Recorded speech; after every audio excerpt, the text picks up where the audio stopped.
지금 일단 새누리당, 한국당을 탈당하고 새누리당 입당은 제가 한 상태입니다. 중요한 것은 많은 국민들이 탄핵에 대한 의구심을 많이 가지고 있습니다. 그런데 어느 정당도 이 탄핵의 문제점이라든지 구속의 문제점에 대해서 말을 하지 않고 있습니다. 그리고 헌정사상 처음으로 태극기의 물결이, 태극기의 보수우파 세력이 몇백만 명이 거리로 나왔지 않습니까? 그런데 그분들의 뜻과 그분들의 애국심을 그분들이 요구하고자 하는 보수의 가치와 대한민국의 정체성에 대한 그러한 가치를 어느 정당도 담아주지 못했다. 오히려 폄하하고 무시하고 또 어떨 경우에는 그분들의 아픔을 더 아프게 만드는 그러한 모습이 소위 보수정당을 얘기하고 있는 한국당 내에서 몇 개월 동안 전개된 것이 사실입니다. 이런 부분에 있어서 저는 분명히 새누리당에 들어가면서 어제 집회에서 말씀드린 대로 저는 머슴을 하러 들어간 사람입니다. 태국 애국 세력들의 아픔과 분노를 저는 그냥 무시할 수 있는 그러한 정치인이 못 됩니다.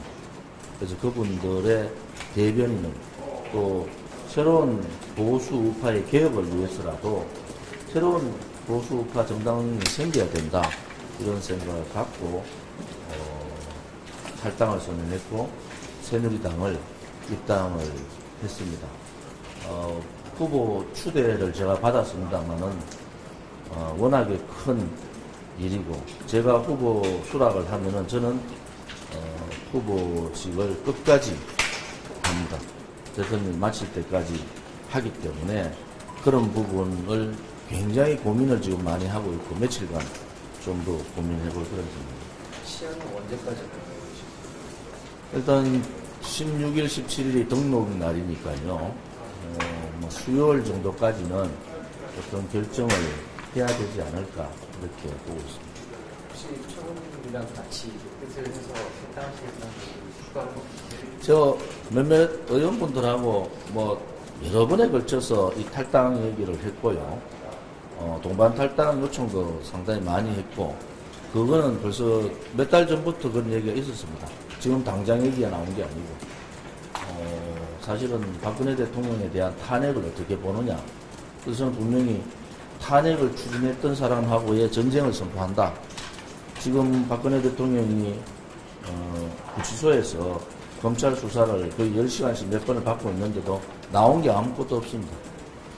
딱 하나 뇌물로 하려고 했던 게 정유라 말인데 그 말 소유는 삼성 겁니다. 검찰에서 지금 곤혹스러운 거예요. 일단 구치소에 구속을 시켜놨는데 나온 게 없어요. 그리고 어느 세계에서 대통령이 직접적인 돈을 한 푼도 안 받은 그 많은 걸 다지도 한 푼도 안 받은 대통령이 있었습니까? 역으로 생각하면 역대 정부의 그 많은 부정부패들이 과연 이 정부에서 있었는가요? 거기에서 탄핵을 추진한 사람들은 정말 깊게 이 문제가 어떻게 되는지. 또 하나는 제가 원내 지도부 당 지도부에 최고위원으로 있을 때 김무성 전 대표한테 비상대책위원장 요청까지 했어요. 모든 정권을 다 주는 비상대책위원장을 해라. 그러면은 탄핵 소추만 막아라. 이렇게까지 했지 않습니까? 오늘 처음 얘기했죠. 그렇게까지 제가 하소연하고 했는데도 안 받았지 않습니까? 그리고 그 사람들의 생각은 뭐예요? 나갈 때 새누리당이 무너지고 자기들이 새로운 정당의 주주로서 후보를 내가 대통령 하겠다는 거 아닙니까? 대통령 병에 걸려가지고 간 거예요. 그 당시에 이정현 지도부가 모든 걸 내려놓고 다 정권을 다 주겠다고 제안까지 했지 않습니까? 그 결과가 지금 뭐가 됩니까? 그때 제가 뭐라고 했습니까? 이렇게 되면은 야당한테 정권을 넘겨줄 수밖에 없다. 그래서 조기 탄핵은 안 된다. 이렇게 얘기했고, 야당한테 정권을 넘겨주면 조기 탄핵을 실시했던 사람들이 책임져야 된다. 이렇게까지 얘기한 거예요. 근데 그 사람들 그거 다 무시하고 나가버렸지 않습니까? 결국은 뭐냐? 한국당이 지금 10%대를 못 넘고 있는 이유, 바른정당의 유승민 후보가 2% 3%대에 있는 것은 보수 세력으로부터 벌써 평가를 받은 겁니다. 저는 제 상대가 유승민이나 홍준표, 유승민 후보가 아닙니다. 제 상대는 분명히 얘기하지만은 이 탄핵을 주도했던 대통령병에 걸려가지고 죄 없는 대통령을 탄핵시켜버린 문재인이 제 상대입니다. 대통령이 병에 걸린 사람 아닙니까? 자본주의, 특히 자유민주주의 국가에서 촛불이 나는 민중민주주의를 들고 나오면서 이러한 탄핵을 결정했는 데 대해서는 분명한 누군가가 그 얘기를 짚고 넘어가고 그 부분에 대한 잘못된 것을 얘기해야 됩니다. 그래서 저는 제 상대는 이 한국당이나 유승민, 안철수가 아닙니다. 안철수 후보는 박지원 후보의 로봇이에요, 로봇. 그렇지 않습니까? 박지원 대표가 너 좀 강하게 해라 했더니 과음 지르고 강철수식 이거는요, 사실은 상식 밖의 얘기입니다. 안철수를 찍어주는 것은 박지원을 찍어주는 거랑 똑같은데 어떻게 그 얘기들이 보수의 사람들이 찍을 데가 없는 거예요. 그러니까 유승민은 아예 배신자는 안 되고 홍준표는 하는 짓거리가 마음에 안 들고 자기가 그 많은 90몇 명이 되는 자유한국당을 이끌면서 이 보수 세력 태극기설을 껴안아야 되는데 껴안지 못했지 않습니까? 두 사람은 벌써 보수 세력에 배격을 한 겁니다. 제가 우려스러운 것은 그러면은 보수도 아닌 사람, 또 대통령 탄핵을 가장 먼저 대통령 하야 안 된다 탄핵을 얘기했던 사람이 안철수 아닙니까? 이 사람이 지금 박지원 대표의 아바타 비슷하게 조정당하고 있는 이 상황을 그냥 넘어가면서 그렇게 지금 상황이 이러니까 보수 우파는 그냥 조용히 숨지고 있어라. 이거 말이 안 되는 소리예요. 그래서 저는 분명하게 더불어민주당 후보인 문재인 후보가 저희 상대지. 제가 이런 말씀을 드리면 저는 전략적으로 정치 전체판을 좀 보지 않습니까? 지금요, 바른정당하고 합친다. 이 합치는 것은 무엇을 의미합니까? 바른정당은 전체 보수의 10%도 설득이 안 되는 당이에요. 나머지 90%를 버리겠다는 거 아닙니까? 그것은 대권을, 소위 말 대통령 선거를 하려는 후보의 상황이 아니에요. 무슨 방법을 있으면 빠져나갈까를 생각하고 있는 상황이지. 그래서 자유한국당이나 봄담원당에서 더 이상 얘기는 안 하겠습니다만은 의원들이 열의가 없어요. 왜? 후보가 이 대선에 대한 관심을 가지고 가야 되는데 그게 아니라는 거 아닙니까? 그래서 제가 말씀드린 것은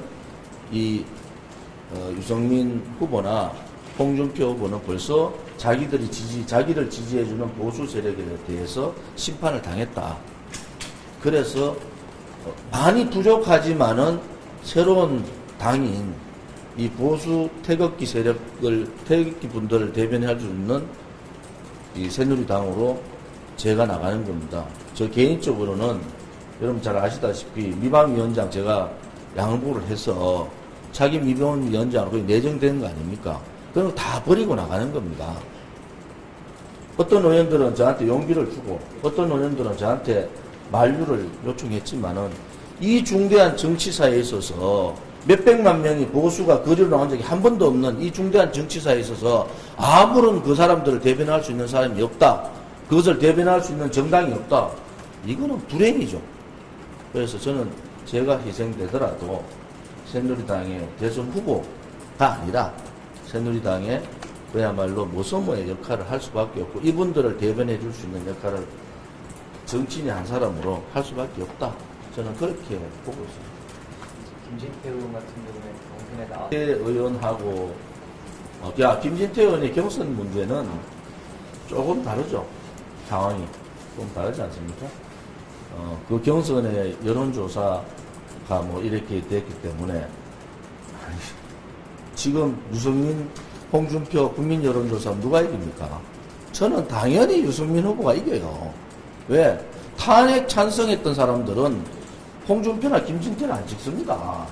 그런 국민 여론은 100이 아니고 보수를 지지하는 태극기에 대통령 탄핵을 반대하는 사람을 지지하는 층은 30에서 35% 아닙니까?